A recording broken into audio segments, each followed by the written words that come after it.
السلام عليكم شباب. أوضح لكم صورة داخل مطار فرانكفورت. الحد يجي ويسافر وعالم جديد تطلع تضحي بنفسها وبجهلها وبأموالها.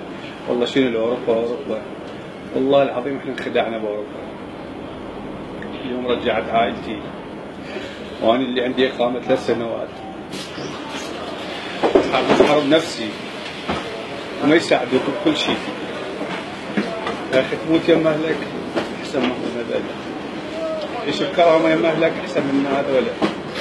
وانصح على كل واحد يجي ويريد يطلع، لا يطلع، نصيحة خوية لا يطلع، لا يورط نفسه ويطلع. لأن أول شيء فرقوك، يقول لك لو صير من ديننا لو رجعك. فاليوم أنا رجعت عائلتي وإن شاء الله شهرين الله ثاني راجع، إن شاء الله شهرين الله ثاني راجع ما راح أضل. زين نصيحة لكل واحد يريد يطلع، لا يجي لا يخدع أوروبا، إحنا نخدع ولا يخدع. يا كان بروبليم. لا شكرا.